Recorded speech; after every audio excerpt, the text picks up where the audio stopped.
सुंदरपुर गांव अपनी आबो हवा से ज्यादा अपने चटखारेदार खान पान के लिए मशहूर था और उस पर भी सबसे ज्यादा चर्चा थी भैरव सिंह के ठेले की।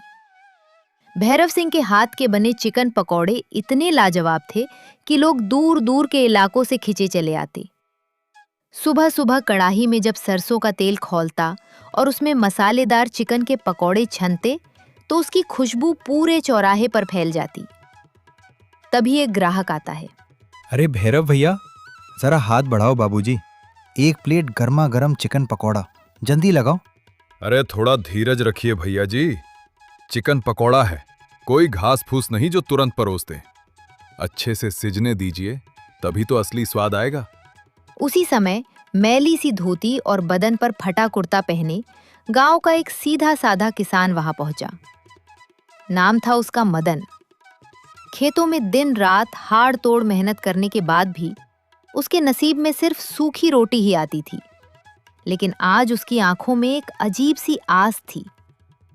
भैरव भैया, जरा एक प्लेट चिकन पकौड़ा दे दीजिएगा। हाँ हाँ, क्यों नहीं, बस 2 मिनट रुको। लाओ, 150 रुपया निकालो। बाबूजी, हमारे पास तो बस 80 रुपया ही है, क्या इतने में नहीं हो पाएगा? क्या कहा? 80 रुपया? अरे मदन भाई, होश में तो हो। 80 रुपए में तो आजकल पकौड़े की खुशबू भी नसीब नहीं होती। एक प्लेट का पूरा 150 रुपया लगता है। दाम कम नहीं होगा, जाना है तो आगे बढ़ो। मदन का चेहरा उतर गया। वो भरी कदमों से वहां से चल दिया। रास्ते भर वो यही सोच रहा था कि काश उसकी जेब में आज पूरे पैसे होते तो वो अपनी पत्नी माया के लिए वो पकौड़े ले जा पाता। माया पिछले कई दिनों से बीमार थी और उसका मन कुछ अच्छा खाने का था। दोनों का गुजारा मदन की छोटी सी खेती से जैसे तैसे चलता था। रोज की तरह मदन खेतों में काम कर रहा था।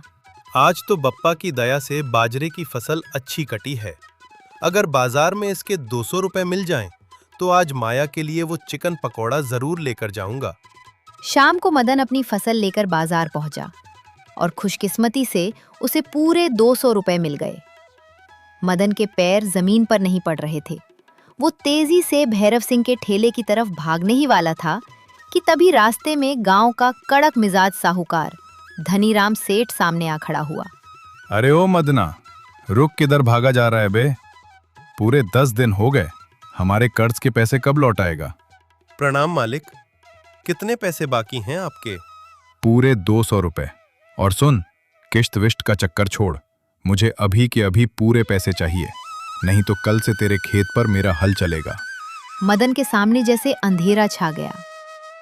उसने एक पल के लिए जेब में रखे नोट को छुआ, अपनी बीमार पत्नी का चेहरा याद किया, लेकिन बिना कुछ बोले उसने वो 200 रुपए निकालकर सेठ के हाथ में थमा दिए।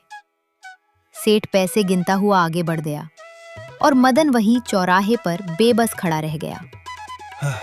आज भी माया के लिए पकौड़े नहीं ले जा पाया। मदन एकदम उदास मन से खाली हाथ अपने घर लौटा और चुपचाप दालान में बैठ गया।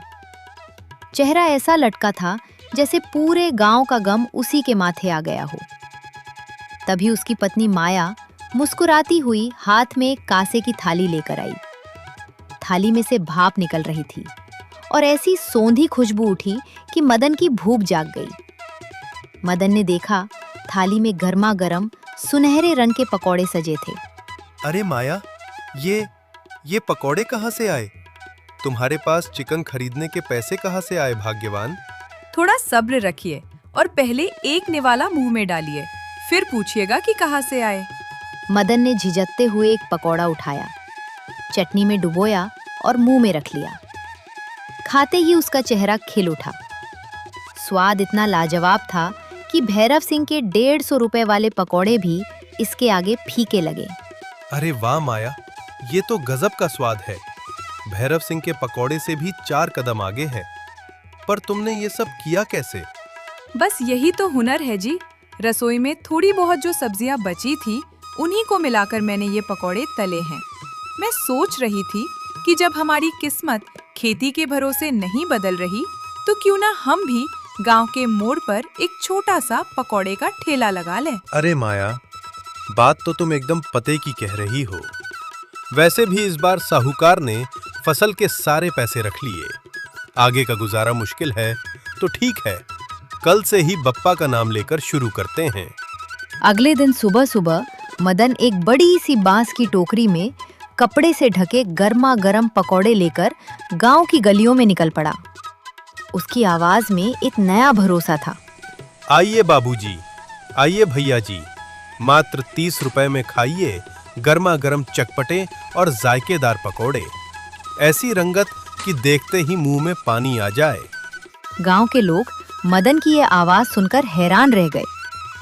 चौराहे पर खड़े दो किसान आपस में कानाफूसी करने लगे। अरे, ये तो मदना है ना?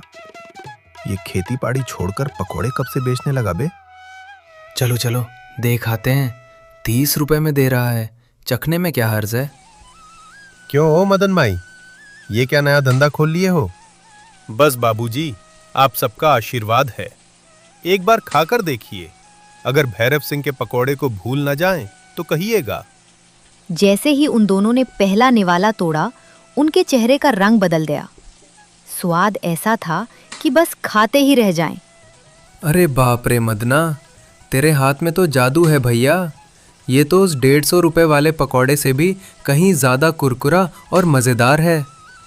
दोनों किसान मदन के पकौड़ों की तारीफ करते हुए आगे बढ़ गए। मदन का दिल खुशी से बल्लियों उछल रहा था। वो मन ही मन बोला, आज तो सच में हमारी माया का हुनर रंग ला रहा है। लेकिन उधर ये खबर उड़ती उड़ती गांव के नामी पकौड़े वाले भैरव सिंह तक पहुंच गई। भैरव सिंह अपने ठेले के पास से मदन को देख रहा था। उसने देखा कि जो ग्राहक कल तक उसकी दुकान पर लाइन लगाते थे, वो आज मदन के आसपास खड़े होकर मजे से पकौड़े ठूस रहे हैं। अरे, अगर इस मर भूखे किसान का धंधा ऐसे ही चलता रहा तो हमारी तो दुकानदारी चौपट हो जाएगी बे। कुछ तो तिकड़म भिड़ानी पड़ेगी। भैरव सिंह तुरंत अपने ठेले पर वापस गया और एक बड़ा सा लकड़ी का बोर्ड टांग दिया। उस बोर्ड पर कोयले से बड़े बड़े अक्षरों में लिखा था, मात्र 70 रुपए में 2 प्लेट चिकन पकौड़े। ये देखकर चौराहे पर हलचल मच गई। गांव के लोग खुश हो गए और धीरे धीरे सब मदन का साथ छोड़ भैरव सिंह के ठेले की तरफ मुड़ने लगे। हे भैरव भैया, सच में 70 रुपए में 2 प्लेट चिकन पकौड़ा दोगे का? अरे हाँ भैया जी, आज से हमने दाम आधा कर दिया है। अब गरीब अमीर सब खाएगा भैरव सिंह का पकौड़ा। ये सुनते ही पूरा गांव भैरव सिंह के ठेले पर उमड़ पड़ा। उधर मदन के पास अब सन्नाटा पसर गया था। वो हैरान होकर इधर उधर देखने लगा। तभी वहां से गुजर रहे एक परिचित को उसने टोक कर पूछा, अरे भैया जी, सुबह तो इतनी भीड़ थी, अचानक सब लोग उधर काहे भाग रहे हैं? अरे मदन भाई, तुमको नहीं पता? भैरव सिंह ने अपने चिकन पकौड़े के दाम आधे से भी कम कर दिए हैं। अब 70 रुपए में 2 प्लेट दे रहा है, तो सब वहीं जाएंगे ना। ये सुनकर मदन का चेहरा उतर गया। वो उदास होकर अपनी खाली टोकरी समेटने लगा। शाम होते होते भैरव सिंह के सारे पकौड़े बिक तो गए, लेकिन दाम कम करने से उसका मुनाफा घट गया था। वो दुकान बढ़ाते हुए खुद से बोला, आज भीड़ तो चकाचकाई, पर जेब में माल कम आया। अगर ऐसे ही घाटा सहकर पकोड़ा बेचा तो हम खुद सड़क पर आ जाएंगे। इसका कुछ उपाय करना पड़ेगा। अगले दिन सुबह भैरव सिंह मंडी गया और वहां से सबसे घटिया सड़े गले मसाले और बासी सस्ता चिकन खरीद लाया। आज एकदम कबाड़ माल लगाएंगे, दाम भी कम रखेंगे और मुनाफा भी दुगना कमाएंगे। इन गवार गांव वालों को क्या ही पता चलेगा। कुछ ही देर में उसने घटिया माल से चिकन पकौड़े तैयार कर लिए और दुकान खोल दी। लोग फिर से आने लगे, पर भैरव सिंह अंदर ही अंदर जानता था कि वो लोगों के स्वास्थ्य के साथ खिलवाड़ कर रहा है। उधर मदन अपने घर पर बैठा बहुत चिंतित नजर आ रहा था। माया, अब क्या करें जी? अगर ऐसा ही चलता रहा तो हमारा पकोड़े का काम तो शुरू होने से पहले ही बंद हो जाएगा। अरे जी, आप घबराते काहे हैं? अब हम भी चिकन पकौड़े बनाएंगे, और वो भी सबसे कम दाम में। अरे माया, तुम्हारा दिमाग तो ठिकाने है। चिकन इतना महंगा आता है, हम भला सस्ते में कैसे बेच पाएंगे? हमारा तो घर बिक जाएगा। आप बस देखते जाइए, कढ़ाई चढ़ाइए, बाकी सब मैं खुद संभाल लूंगी। कुछ ही देर में माया ने अपने खास तरीके से पकौड़े तैयार कर दिए। मदन नई उम्मीद के साथ अपनी टोकरी लेकर उसी चौराहे पर पहुंचा और सीना तानकर जोर जोर से आवाज लगाने लगा। आइए बाबूजी, आइए भैया जी। सुंदरपुर के इतिहास में पहली बार मात्र 15 रुपए में प्लेट भर चिकन पकौड़े खाइए, गर्मा गर्म और कड़कदार। ये सुनना था कि पूरे चौराहे पर जैसे भूचाल आ गया।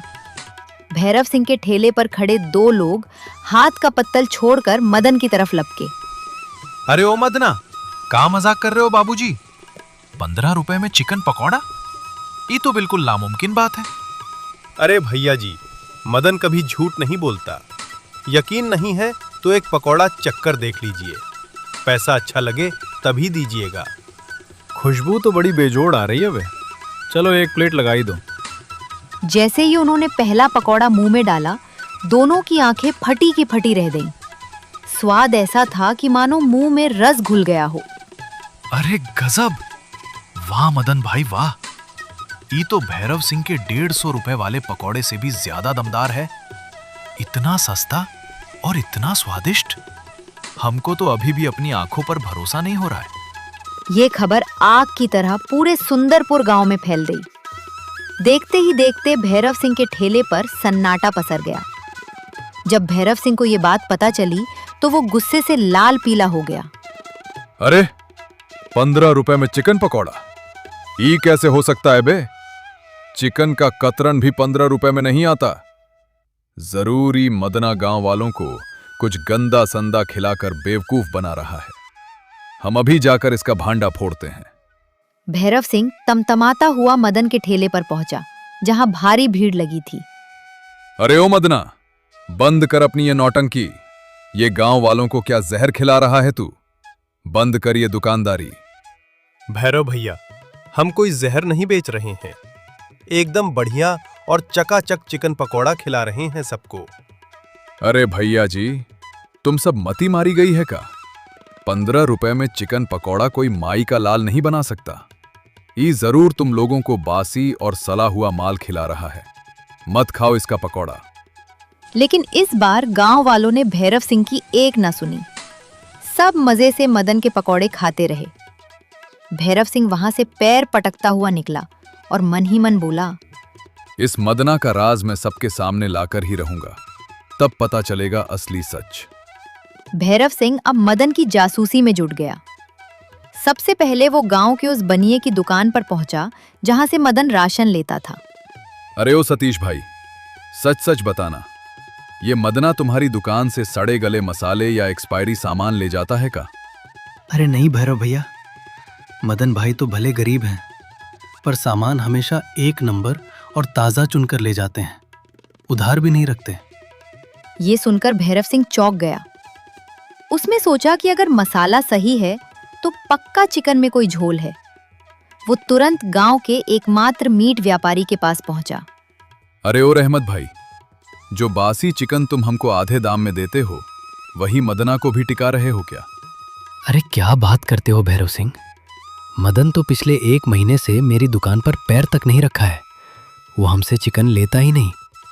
अब तो भैरव सिंह के तोते उड़ गए। वो सिर खुजाते हुए सोचने लगा, अरे बाबा, जब ही रहमत की दुकान से चिकन नहीं लेता तो पूरे गांव में लाता कहां से है? बिना चिकन के चिकन पकौड़ा कैसे बन रहा है बे? मदन की किस्मत अब पूरी तरह पलट चुकी थी। पकौड़ों की जबरदस्त बिक्री से उसने अपनी सूखी खेती के दिन बदल लिए थे और चौराहे पर एक नया सुंदर सा ठेला लगा लिया था। अब मदन और माया रोज शाम को अपनी गाढ़ी कमाई गिनते और खुश होते। उधर भैरव सिंह का धंधा चौपट हो चुका था। चिढ़ और जलन के मारे उसका खून खौल रहा था। जब उससे और नहीं रहा गया तो वो सीधा गांव के मुखिया माखन सिंह के घर पहुंच गया। मुखिया जी, अनर्थ हो रहा है गांव में। वो जो मदना किसान है ना, वो मात्र 15 रुपए में चिकन पकौड़ा बेच रहा है। ये तो सरासर जादू टोना है या फिर कोई बहुत बड़ा धोखा। अरे भैरव, तुम काहे घबरा रहे हो? अगर वो सस्ते में अच्छा खिला रहा है तो इसमें बुराई क्या है?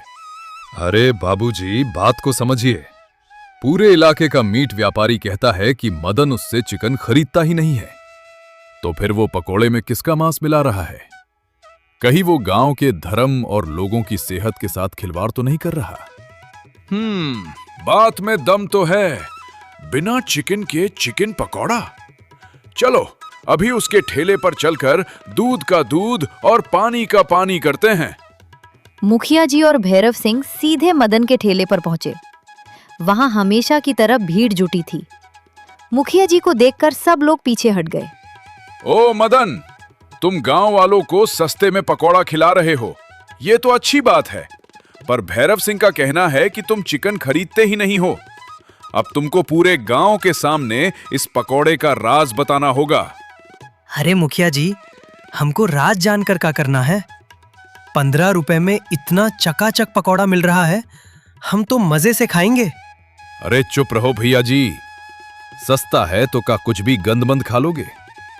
मदना बोल, काहे नहीं फूटता तेरा? का मिलाता है तू इसमें? ये सब सुनकर मदन अंदर से बुरी तरह कांप गया।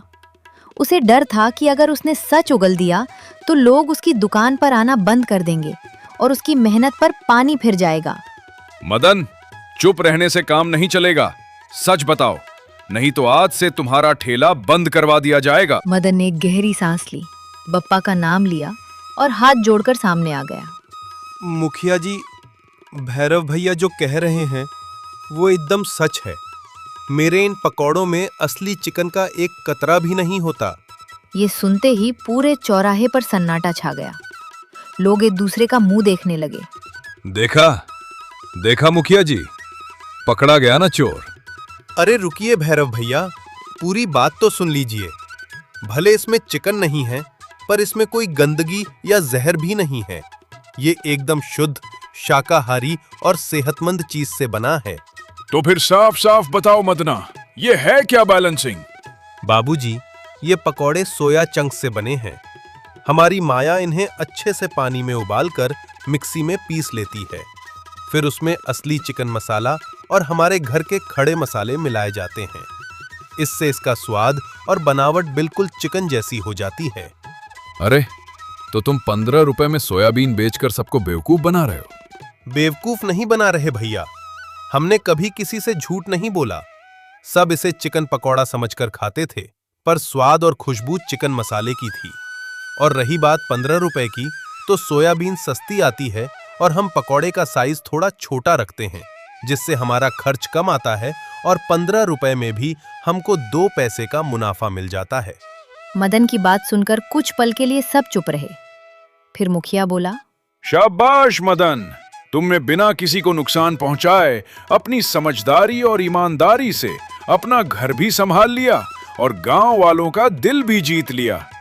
तुम अपना ठेला चालू रख सकते हो। ये सुनते ही भीड़ ने मदन के समर्थन में नारे लगा दिए और भैरव सिंह अपना सा मुंह लेकर मूछें झुकाए वहां से दुम दबाकर भाग निकला। मदन ने सबको सच बता दिया था।